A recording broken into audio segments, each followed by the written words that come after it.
제가 마가복음 10장 46절서부터 우선 52절까지를 읽어보겠습니다. 그리고 그들이 여리고에 왔다. 그리고 그와 그의 제자들 그리고 많은 무리가 여리고를 나가려 할 때 디메도의 아들이자 눈먼 거지 바디메오가 길가에 앉아 있었다. 그리고 그가 나사렛 사람 예수라는 말을 듣고서 소리를 지르며 말하기 시작했다. 다윗의 아들 예수여 저를 불쌍히 여기소서. 그러나 많은 사람들이 조용하도록 그를 꾸짖었다. 그러나 그는 더욱더 많이 소리질렀다. 다윗의 아들이여 나를 불쌍히 여기소서. 그러자 예수께서 서신 후 말씀하셨다. 그를 부르시오. 그러자 그들이 그 소경을 부르며 말했다. 용기를 내시오. 일어나시오. 그가 당신을 부르시오. 그러자 그가 그의 겉옷을 던져버린 후 기뻐 뛰며 예수께로 왔다. 예수께서 그에게 답하시고자 말씀하셨다. 내가 그대에게 무엇을 해주기를 원하시오. 그리고 그 소경이 그에게 말했다. 랍비님 내가 보기를 원합니다. 그리고 예수께서 그에게 말씀하셨다. 가시오. 그대의 믿음이 그대를 구원하였소. 그러자 즉시 그가 보게 되어 그 길에서 그를 따랐다. 이것은 그 예루살렘으로 가는 길에 서 일어난, 사실은 이제 이 이야기 끝나고 나서는 드디어 그 예루살렘 입성이 시작돼서 이 거진 한 단락을 이제 그 끝맺음하는 마지막 에피소드인데요.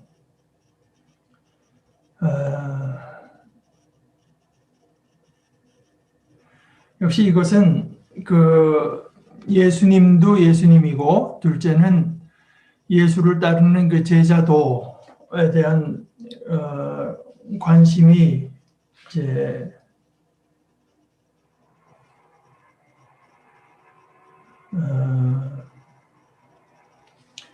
표현된 이야기입니다.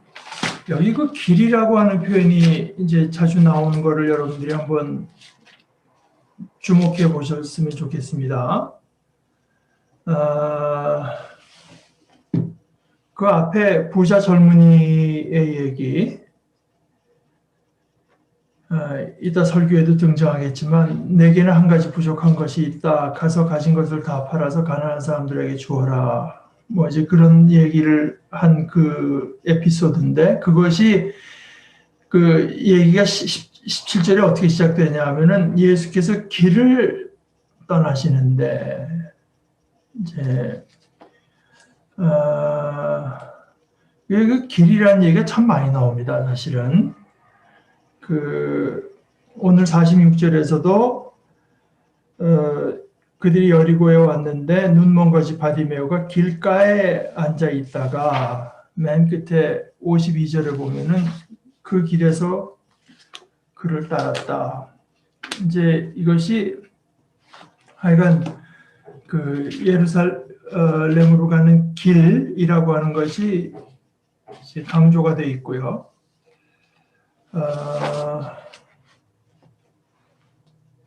그러면서 이 길과 관련한 어떤 그 제자도가 많이 하나의 그 문학적인 장치처럼 이제 나오고 있습니다. 근데 이 사람이 길가에 앉아 있다가, 그 길에는 아직 있은 건 아니죠. 길가에 앉아 있다가 예수님을 지나간다는 말을 듣고 소리를 지르고 많은 사람들이 그를 꾸짖을수록 그는 더욱 소리 질렀다. 이것이 하나의 그 제자도의 모습이 어떠해야 하는가 하는 하나의 이제 암시가 있죠. 그러니까 갈급하게 예수를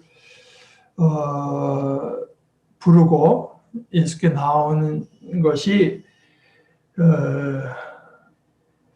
그 제자도, 거기서 그 내용도 다윗의 아들이여 나를 불쌍히 여기소서, 그리스도여 하는 거죠. 메시아여 왕이시여 저를 불쌍히 여겨주십시오. 뭐 제자도라고 하는 게 이렇게 시작되는 거 아니겠습니까? 그러니까 예수께서 그를 이제 불러오라고 얘기를 하니까 그들이 소경을 불렀다. 그러니까 예수님이 물론 마가복음에서 보면 많은 사람에게 둘러싸이고 많은 사람에게 가르침을 주시고 하시지만 특별히 예수에게 믿음과 갈급함을 가지고 나온 사람들에게 예수님께서 이제 보이시는 관심은 조금 좀 각별하죠. 용기를 내시오, 일어나시오, 그가 당신을 부르시오. 그러니까 이미 거기에서 이미 그의 겉옷을 던지며 기뻐 뛰며 예수께로 왔다. 근데 예수께서 내가 그대에게 무엇을 해주기를 원하시오? 그러니까 소경이 아주 그 자기에게 있어 가장 갈급한 문제, 보기를 원합니다. 이것도 이제 제자도의 하나의 예수님과 만났을 때 내게 가장 갈급한 게 있는데 무슨 이러저런 그저 변두리 얘기를 하는 것이 아니라 가장 갈급한 문제, 그러니까 어찌 보면 불가능하다고 생각될 수 있을지는 몰라도 그러나 자기의 가장 갈급한 문제를 이제 가지고 나오는 것이 믿음이고 또 이분이 내 눈을 뜨게 해줄 수 있다는 어떤 믿음이 있었기 때문에 뭐 소극적으로 보면 이 부분 아니면 희망이 없다 하는 정도였는지 모르지만 그러나 그것만 하더라도 하나의 그 제자도의 본이 되기에 충분하죠. 가시오, 그대의 믿음이 그대를 구원하였어. 그러니까 이제 예수님께서 그 믿음을 시험하지 않고 그러니까 갈급하게 이제 예수님을 찾는 것과 예수님에게 자신의 이제 가장 그 갈급한 문제를 내놓는 것, 이것만 갖고도 그 예수님께는 이것이 가능하다 또는 가능할 수 있다 하는 그 정도를 가지고도 이제 그대의 믿음이 그대를 구원하였어. 그러니까 여기서 이제 그 제자도에 있어서 그 갈급함과 믿음과 또 하나 이제 눈을 뜨고 예수가 누구신지 알고 그 예수께서는 그것을 고쳐주실 수 있고 나를 온전케 해주실 수 있다고 하는 하나의 믿음. 뭐 이것이 믿음의 아주 그 제자도의 제일 핵심적인 것인데 그것을 한마디로 끝에서 말을 하기를 즉시 그가 보게 되어 그 길에서 그를 따랐다. 그러니까 나름대로 그저 곁가지 길에서 따르는 게 아니라 예수가 가시는 길을 그대로 걸으면서 그를 따랐다 하는 것이 이제 이것은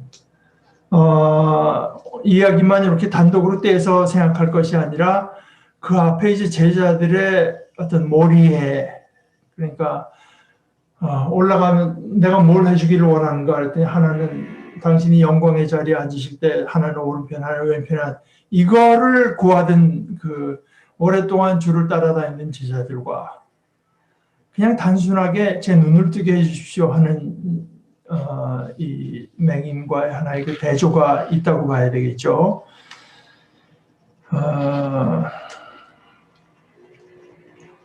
그러니까 이게 특히 마가복음을 보면 볼수록 신앙 또는 뭐 하나님의 나라의 일을 어떤 그 큰 무슨 사업처럼 생각하는 것이 얼마나 신앙에서 이제 동떨어진 일인가 하는 것을 이제 우리가 발견할 수 있을 것 같습니다.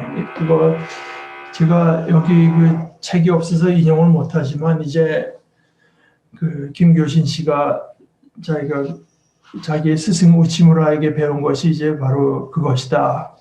신앙의 길이라고 하는 건 뭐 큰 사업을 생각하지 말고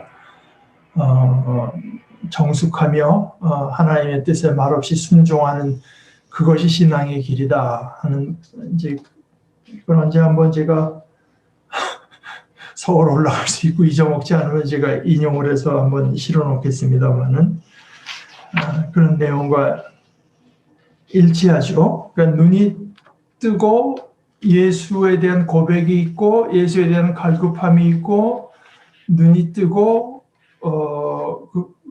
이제 그 길에서 따르는 것.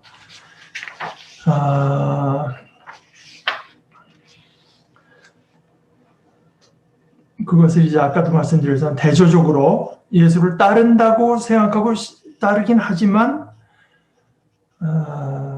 예수님의 말씀대로 하면 하나님의 일을 생각지 않고 사람의 일만을 생각하는. 근데 이제 하나님의 일의 이름으로 사람의 일을 생각하죠. 이제 거기가 참 어려운 데인데요. 내세우는 건 하나님의 나라를 내세우고 하나님의 일을 내세우지만 실질적으로 생각하는 것은 그것은 결국 다 사람의 일이다. 그래서 그런 분들의 입장에서 볼 때는 소경 하나가 지금 아주 큰 일을 하라고 하는 분한테 소경 하나 자꾸 눈을 뜨게 해달라고 하니까 이제 꾸짖는 거죠. 지금 우리가 당신 하나 이제 그 매여 있을 몸이 아니다. 이런 식의 입장인 것 같지만 그런 것이 이제 예수님의 길과 얼마나 다른가 하는 것을 우리가 이제 말로는 이제 그런 얘기가 나오게 되면 뭐 예수님께서도 참 99마리의 양을 놔두고 잃은 양 하나를 찾아 나섰다는 얘기를 교회에 오래 다니서 할 줄 아는데 막상 그런 어떤 그 현실에서 99마리의 양을 잘 조직화해서 선교의 일꾼으로 내세우는 일과 한 마리의 양을 찾아 나서는 것 하게 되면 글쎄 우리 대부분은 그 99마리 쪽을 택하는 것이 그러나 그것은 예수님의 말씀대로 사람의 일인 거죠. 사람의 일. 다음 말씀 읽어보겠습니다.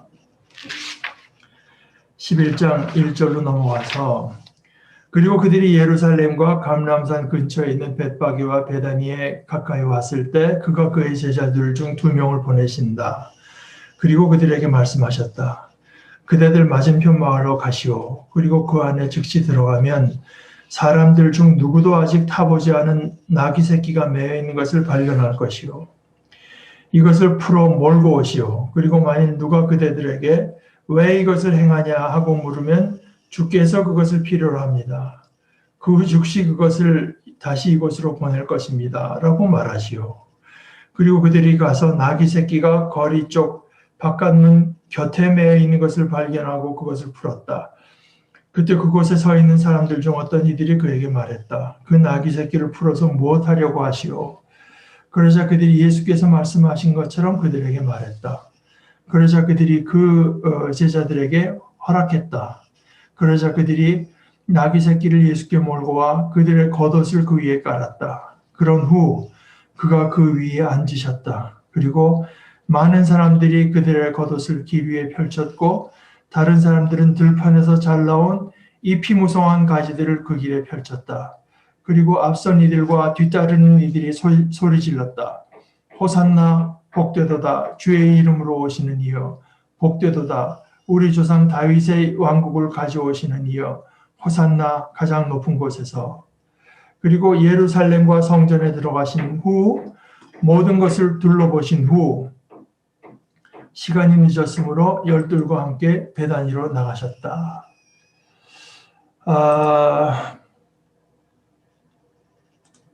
이 이야기는 이제 우리가 종려주일에 주로 읽는 귀절인데 종려주일과 그 고난주일이 겹치는데 저는 아무래도 이제 고난주일의 무게가 더 실려서 이 귀절을 많이 읽지는 않았는데요. 예배 시간에 특히 이 마가복음과 같은 내용을 기록하지 마태복음을 대조해서 보게 되면은 이제 마태는 이 이야기를 기록하면서 여기 2마리라고 한 것도 좀 다르지만 그러나 이제 스가랴서를 인용을 하면서 그 왕의 겸손함에 이제 강조를 했는데 마가는 마태와는 좀 달리 이 겸손함이라기보다는 그 왕의 입성, 왕의 입성이라고 하는데 이제 중점을 두고 있는 것 같습니다. 엔티 라이트의 말대로 그 당시 그 습관, 사람들의 습성을 살펴봐도 뭐 중동의 땅이라고 하는 게 얼마나 먼지가 많고 돌짝으로 돼 있는 데인데 거기다가 당신은 옷을 펼치지는 않는다. 예를 들어서 친구가 온다거나 뭐 집안 어른이 온다고 펼치는 것은 없다. 그렇게 하는 것은 왕이 올 때뿐이다. 왕이 올 때.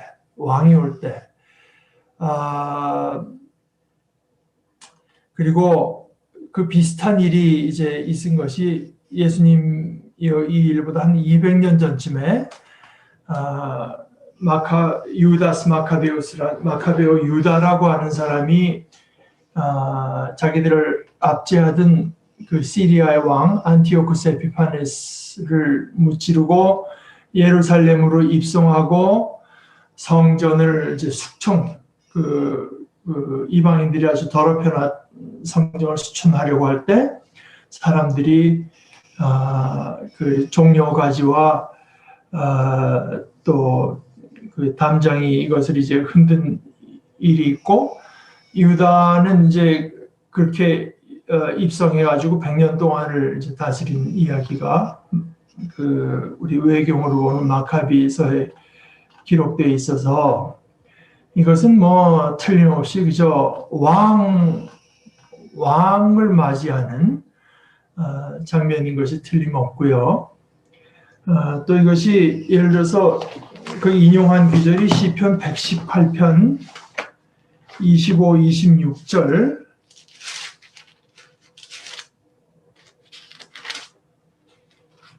주님 간구합니다. 우리를 구원하여 주십시오. 주님 간구합니다. 우리를 형통하게 해 주십시오. 주님의 이름으로 오는 이에게는 복이 있다. 주님의 집에서 우리가 너희를 축복하였다. 이 시 자체가 사실은 그 예루살렘과 그 성전으로 올라가는 데 대한 이제 시인데요. 그러나 주의 이름으로 오시는 이여 하는 것은 어서 오십시오 하는 말이긴 한데 여기서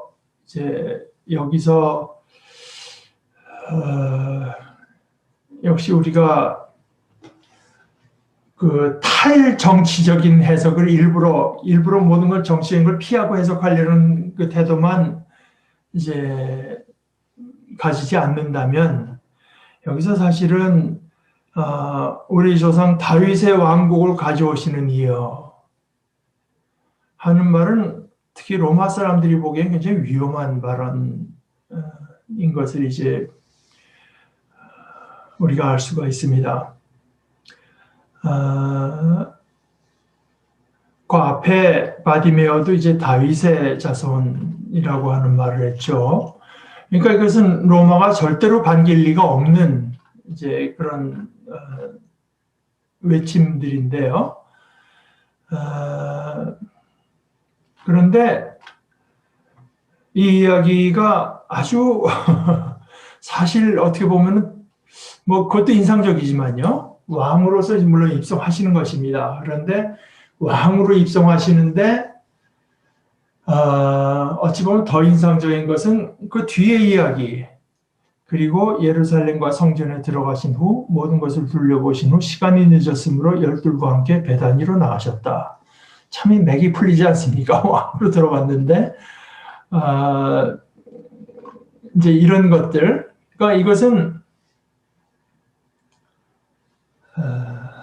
물론 이거 이제 소규모로 본다면은 수년 전에 이 프란치스코 교황이 이제 엔클라베라고 하는 거 있죠. 그 추기경들이 모여서 다음번 교황을 뽑고 굴뚝에서 무슨 연기가 나오냐에 따라서 교황이 선출됐다 아닌다 하는 것이 밖에서 알 수 있게 하는 걸 통해서 현 프란치스코 교황을 선출하고 나니까 그 교황이 첫 번째 한 기도였는지 말이 이제 그 추기경들을 이들을 용서해 주십시오 했다는 거하고 그 다음에 이제 그러나 받아들인 거 아니겠습니까? 받아들이고 나서 자기가 있던 거처로 가는데 버스를 타고 갔다는 거 아닙니까? 버스를 타고.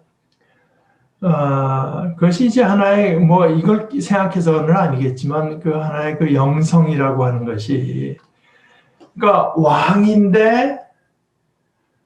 왕인데 사람들이 생각하는 왕은 아닌 겁니다. 왕인데 로마가 생각하는 왕도 아니고, 왕인데 보통 제자들이 생각하는 왕도 아니고, 이제 진짜 왕인 겁니다. 말하자면은 진짜 왕. 우리들의 가장 그 내면적인 것도 우리 전체를 이제 사랑으로 다스리시는 왕, 은혜로 다스리시는 왕, 우리를 참으로 이제 긍휼히 여기셔서 자신을 내어주시는 왕으로서, 그러니까 예수님은 이제 왕으로서 입성하시고 나서 나머지 전체에서 보여주시는 것은 왕이 어떤 것이냐, 어떤 사람이 왕이냐 하는 것을 이제 우리에게 보여주신다고 해도 이제 과언이 아닐 것 같습니다. 오늘 조금 더 나아가 보십시다. 그 뒤에 11장 12절에서부터 또 이어져서 제가 읽어보겠습니다. 그리고 이튿날 그들이 베다니로부터 내려 나왔을 때 그가 시장하셨다. 왕이 시장하십니다. 그때 멀리서 잎을 가진 무화과 나무를 보신 후 혹 그곳에서 무엇을 발견할 수 있을까 하여 가셨다. 그러나 그곳에 가셨을 때는 잎을 제외하고는 아무것도 찾지 못하였다. 이는 무화과철이 아니기 때문이었다. 그러자 그것에 반응하시고자 말씀하셨다. 너로부터는 영원히 아무도 더 이상 열매를 먹지 못할 것이다. 그리고 그의 제자들이 듣고 있었다. 그리고 그들이 예루살렘에 도착했다. 그리고 그가 성전에 들어가셨을 때 성전 안에서 팔고 사는 사람들을 내쫓으시기 시작하셨다. 돈 바꾸는 사람들의 상들과 비둘기 파는 사람들의 의자들을 뒤집어 엎으셨다. 그리고 누구도 성전을 통해서 물건을 운반하는 것을 허락하지 않으셨다. 그리고 그들을 가르치시며 말씀하셨다. 내 집은 모든 민족들을 위해 기도하는 집이라 불릴 것이다 라고 기록되지 않았어. 그러나 그대들은 그것을 강도들의 소굴로 만들어버렸어. 그리고 대제사장들과 서기관들이 듣고 어떻게 그를 죽일 것인지 궁리하였다. 이는 그들은 그를 두려워했고 모든 무리는 그의 가르침에 놀랐기 때문이었다. 날이 저물자 그들은 도시 밖으로 나갔다. 그리고 아침에 지나가다가 그들이 그 무화과 나무가 뿌리째 마른 것을 보았다. 그리고 베드로가 기억나서 말하였다. 라비오 보소서, 당신이 저주하신 그 무화과 나무가 완전히 말랐나이다. 그러자 예수께서 대답하시며 그들에게 말씀하셨다. 하나님을 믿으시오. 진정으로 내가 그들에게 말합니다. 누구든지 이 산에서 들려서 바다에 던져져라 라고 말한 후 그것이 그 마음에 의심하지 않고 그가 말한 것이 이루어질 것을 믿으면 그것이 그에게 이루어질 것이요. 그러므로 내가 그대들에게 말합니다. 그대들이 기도하고 구한 모든 것을 받았다고 믿으시오. 그러면 그대들에게 이루어질 것이요. 그리고 그대들이 기도하고자 섰을 때 누구를 탓하는 어떤 것이 있거든 용서하시오. 그러면 하늘에 계신 그대들의 아버지 역시 그대들의 과실을 용서하실 것이요.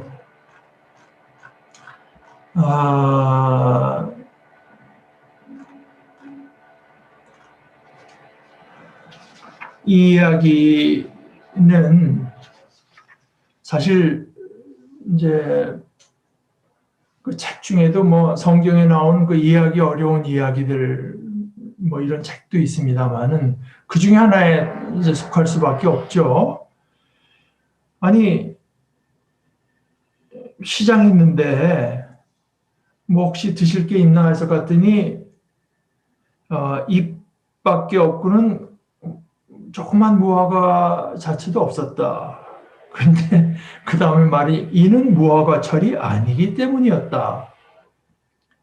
무화과철이 아닌 나무에다 대고 너로부터는 영원히 아무도 더 이상 열매를 먹지 못하고, 이게 하나의 저주 아닙니까? 그리고 그의 제자들이 듣고 있었다라는 얘기는 이제 곧 저 밑에 20절, 21절의 얘기를 하나의 그 복선을 깔아둔 거라고 봐야 되겠죠.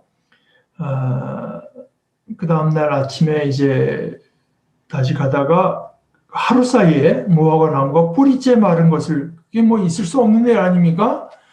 하루 사이에 뿌리째 마른 것을 보고 당신이 저주하신 그 무화과 나무가 완전히 말랐나이다. 그러니까 예수님이 이제 여기 믿음에 대해서 말씀하시고 또 그 뭡니까?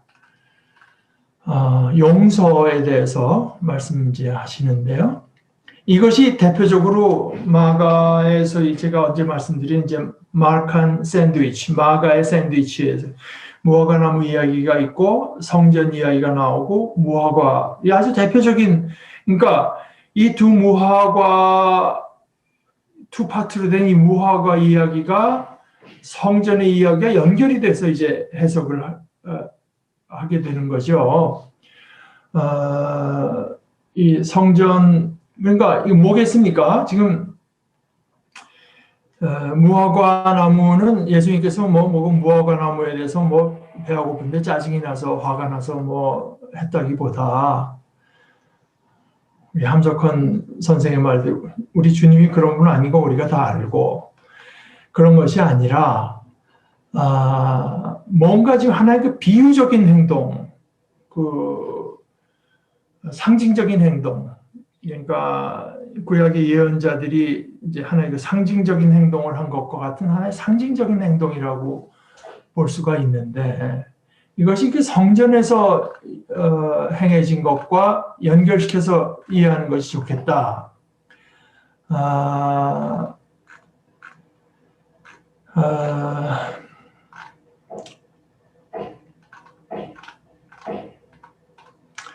여기서 이제 저도 이런 해석을 사실은 처음 접하지만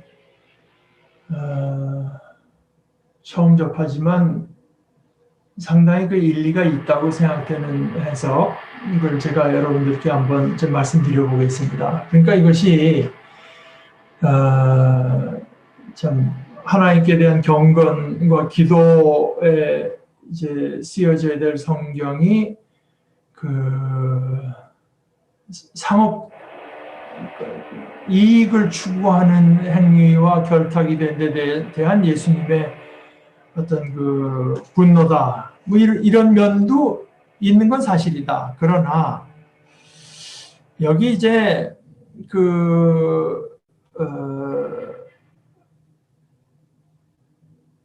강도의 구렬이라고 이제 표현한 것이요.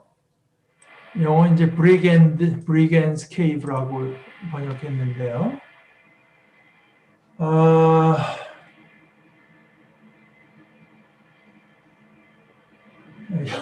시끄럽네요. 그러니까 이 강도라고 쓰인 말이 예수님 당시에서 뭐를 의미했느냐? 우리가 보통 생각하는 이제 도둑을 가리킨 말이 아니라 오히려 예수님 당시에 이 말이 더 쓰여진 것은 혁명가들, 정치적인 혁명가들. 그러니까 오늘날 이거 제가 지금 그 탐 라이트의 이제 해석을 여러분께 소개하는 건데요. 오늘날 우리들의 표현으로는 이제 울트라 오르토독스, 극단적 정통주의. 어저께도 이제 그 JTBC에서 그 예루살렘 이스라엘 보여줄 때 그 유대인 가운데 이제 극단적 정통주의자들, 그러니까 그 까만 모자 쓰고 여기 이렇게 수염 기르고 이제 까만 옷 입고 흰 속옷 입고 이제 한 그런 사람들의 모습을 보여주면서 그 사람이 지금 뭐라고 할까, 다수는 아니지만 그 유대인들의 15%를 차지한다고 해요. 15%.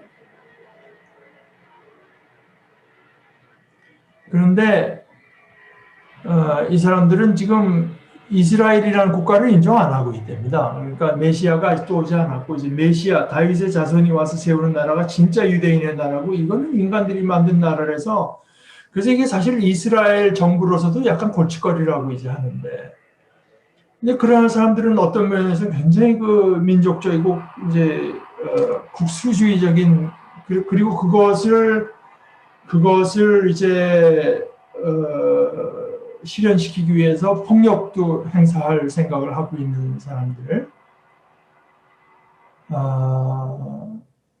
그래서 지금 예수님께서 이제 그 하신 행동은 단순히 그 뭐 종교와 어떤 종교의 상업행위가 들어가면 안 된다 하는 것을 넘어서서 그리고 또 성전을 바치려면은 이런 행동이 꼭 필요했다고 하는 거거든요. 이 성전은 날마다 제단에서 제사를 바치는 데인데 거기 그 갖고 오는 짐승 같은 것들이 예를 들어서 그 흠이 없어야 되거든요. 그래서 먼 데서 갖고 오다 중간에 병들 수도 있고 다칠 수도 있고 하기 때문에 그 성전에 와서 성전에서 이제 깨끗하게 준비된 이제 이런 걸 하고 그러니까 하나님께 바치기 위해서 준비된 것들을 이제 마련하는 것이 필요한 행동이었었다고는 하는데 뭐 그렇게 해서 그 사이에 어떤 부정한 이득을 취했을 가능성이 있고 이제 거기에 대해서 예수님께서 분노한 거라고 하실 수도 있지만 그것뿐이 아니라 성전으로 이제 그 대표되는 그 이스라엘이 그 전체로서 자신의 하나님께로부터 받은 소명 여기 그 만민의 기도하는 집이라고 하지 않았습니까? 모든 민족들을 위해 기도하는 집. 그러니까 여기 그 성전은 애당초부터 사실은 이제 모든 민족들을 위한 이제 그 소명이 있었던 것이고요.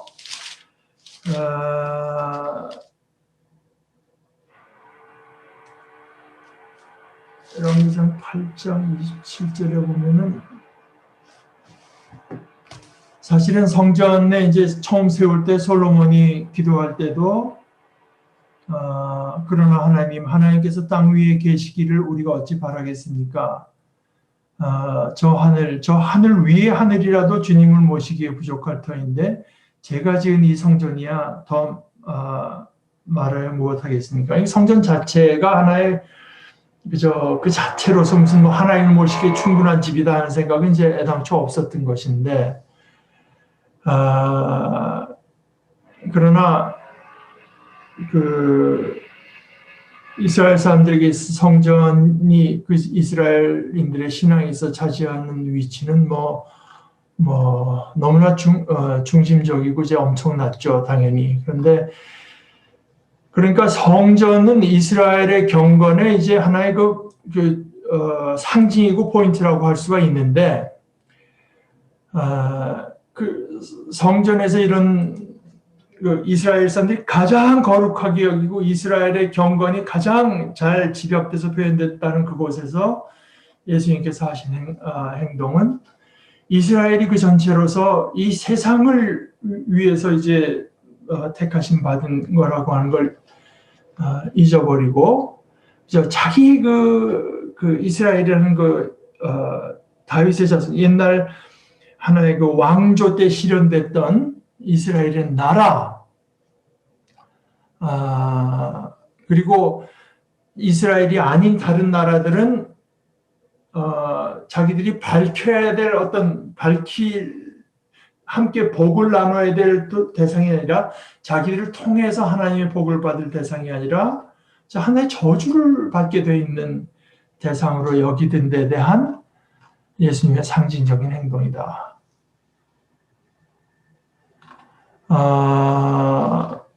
그리고 성전을 또 그 관리하고 지키는 사람들은 이미 그 당시에도 알려지기를 돈도 많고 사회적인 지위도 뭐 탑으로 높고 또 다른 사람들을 이제 억누르는 그런 식으로 알려져 있어서 아주 대표적으로 성전 내부로는 하나의 폭력, 자기가 가진 기득권을 가지고 그 기득권을 지키기 위해서 지금 우리 한국에서 뭐 볼 수 있죠. 기득권을 지키고자 하는 세력이 얼마나 잔인하고 폭력적일 수 있는지. 기득권을 이제 안으로는 지키고 그래서 이스라엘 이스라엘 그 자체 안에서는 하나의 그 정의롭지 못함.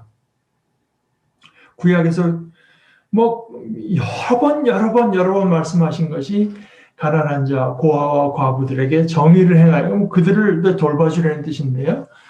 오히려 그들에게서 이제 뭐 거진 착취하다시피 해서 불을 쌓는 이런 것. 그러면서 이제 밖으로는 하나의 우리만이 하나님의 택한 이제 백성이라고 하는 이런 모습.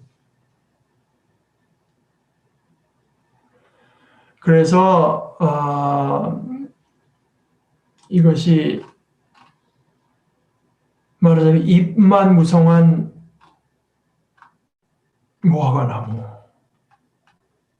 열매라고 하는 거는 다른 사람들이 따먹으려고, 그리고 무화과나무 그래서 있는 거 아니겠습니까?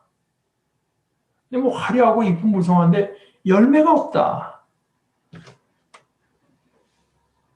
그러니까 이제 이게 참 오늘 설교하고도 이어지는 말씀이지만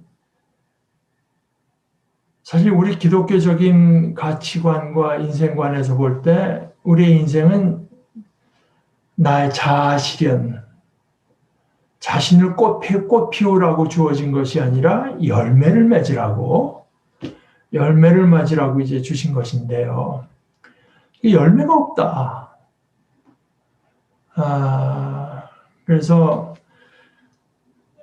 이제 N.T. 라이트의 말을 잠깐 이용해 보자면 이런 어떤 그 성전이 돌아가는 하나의 기제, 이거를 잠시나마라도 이제 스탑시킴으로써 잠시뿐이긴 하지만 아주 깊은 의미에서 상징적인 행동을 통해서 예수님께서는 인간의 말로 표현할 수 있는 어떤 것보다도 더 강력한 이제 하나의 상징적인 행동 메시지를 주신 건데, 성전이 하나님의 심판하에 있다.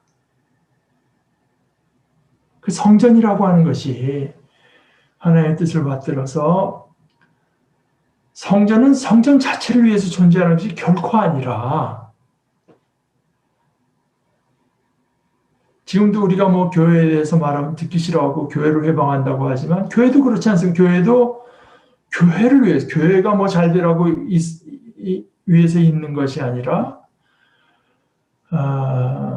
이제 본웨퍼는 예수님을 간단히 정의해서 man for others, 그러니까 다른 사람을 위한 존재라고 말을 했지만 교회도 마찬가지 아니겠습니까?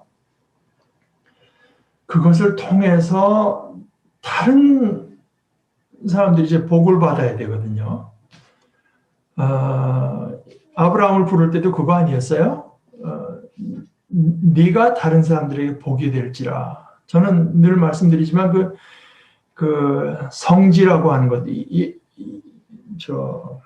이스라엘의 그 위치라고 하는 것도 유럽 있고 아시아 있고 아프리카 있고 세 대륙이 왔다 갔다 하고 거기에 군사적으로나 상업적으로나 문화가 퍼져나왔는데도 아주 결정적으로 중요한 자리에 있지만, 뭐 옛날 비행기 타고 다니는 거 아니니까요. 결정자리에 있지만 그만큼 중요하기 때문에 본인들이 죽어나는 자리인데요. 거기가 서로 다 차지하려고 해서. 그런데 그 속에서 자기들은 참정 울트라들어서 우리가 우리를 지켜야 돼. 이제 이렇게 될 때 그 성전이라고 하는 것은 The temple is under God's judgment. 하나님의 심판하에 있다. 그래서 말하자면 성전에 두셨던 촛불을 이제 옮길 필요가 있다. 사실은 예수님께서 주시는 이 왕국의 메시지라고 하는 것은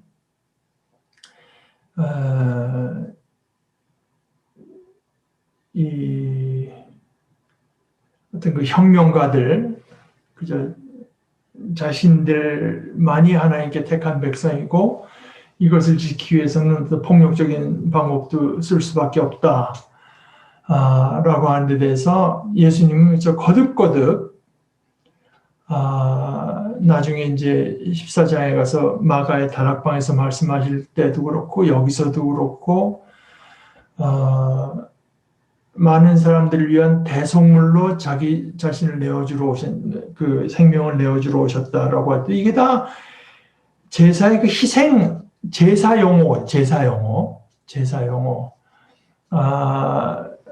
이제 사용해서 그러니까 사도 바울도 마지막에 그래서 관제와 같이 내가 부으며 자기 하나님의 제사 용어로서 자기의 삶이라고 하는 것이 하나님께 바쳐지는 하나님의 제사로 제물로서 이해한 것이고 로마서 12장 1절 2절도 마찬가지. 그러므로 형제들아 내가 하나님의 모든 자비하심으로 너희를 권하느니 너희 몸을 하나님 기뻐하시고 선하시고 이제 온전하시고 선하시고 기뻐하실 거룩한 산 제물로 바치라라고 했을 때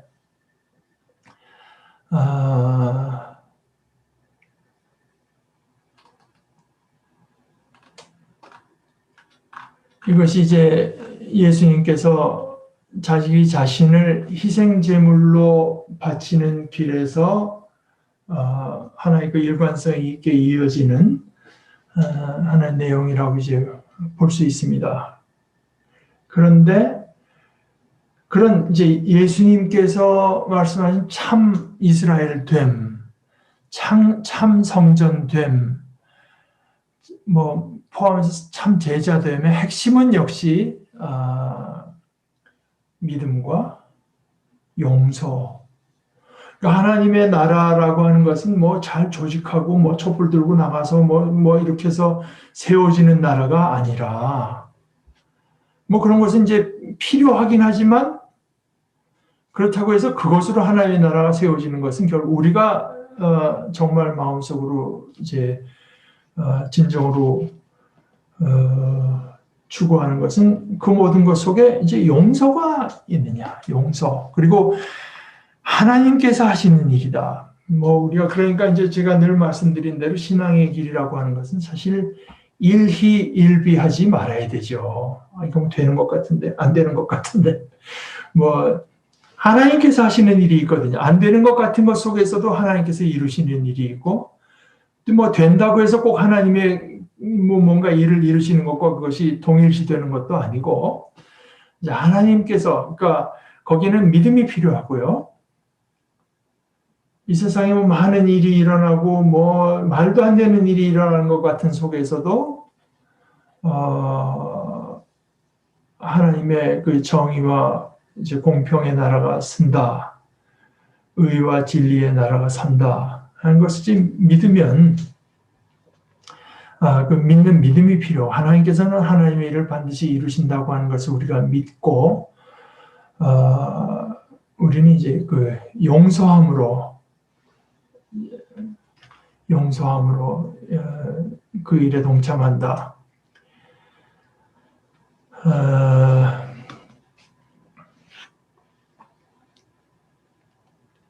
그러면 그리고 그대들이 기도하고자 섰을 때 여기 이제 말이 그 믿음, 기도, 용서 이것이 이제 하나님의 나라의 그 알짬에 해당되는 용어들이라고 할 수 있을 것입니다. 그러므로 내가 그대들에게 말합니다. 그대들이 기도하고 구한 모든 것을 받았다고 믿으시오. 그러면 그대들에게 이루어질 것이요. 그리고 그대들이 기도하고서 이것은 뭐 크리스천의 삶에서 기도라고 하는 당연한 것으로 말씀하시는 것이고 그 기도에 믿음이 있어야 되고 용서가 있어야 된다.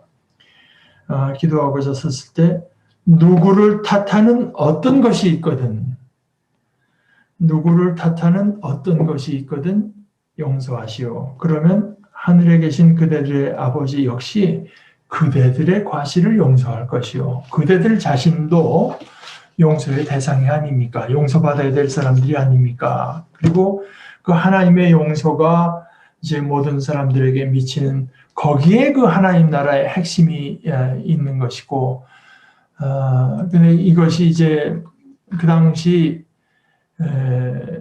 서 있던 성전과 너무나 사실은 이제 다른 것이었기 때문에, 물론 어떤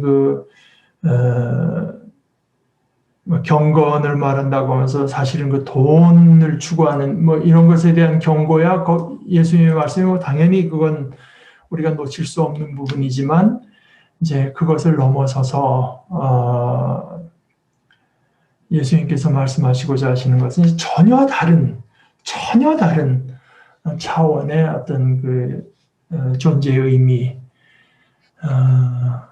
우리 자신을 위한 존재가 아니라 이방을 위한, 하나님을 알지 못하고 이제 오히려 우리를 배척하는 이들을 위한 존재로서 그들이 오히려 우리를 통해서 이제 복받게 하기 위한 존재로서 이해를 하고, 또 그 속에 기도하면서 이런 세상적으로 보면 도저히 이루어질 수 없는 것 같은 것에 대한 믿음을 가지고 이제 용서하면서 지내는 여기에 있다.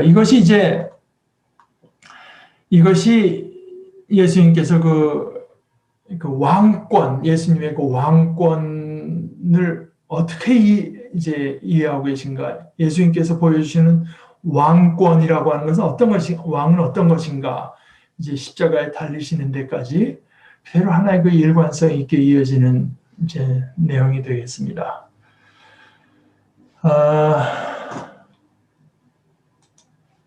여러분들 뭐 오늘 우리가 살펴본 데서 혹시 뭐 나누실 만한 내용 있으시면 함께 나누시면 좋겠습니다.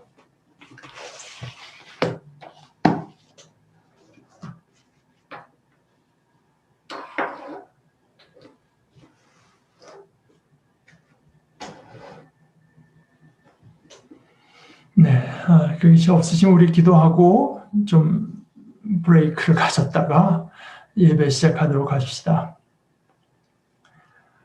하나님 우리 아버지의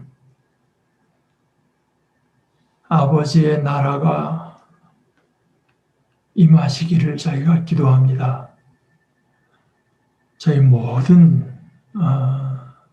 모두가 하나님의 다스리심을 입고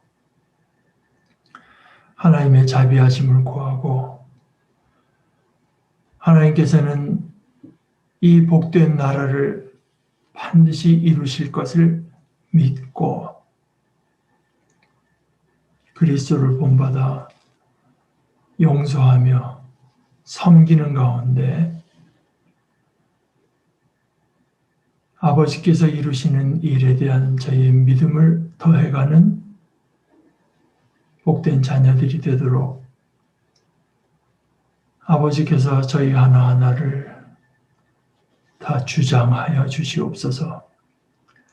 예수님의 이름으로 기도합니다. 아멘.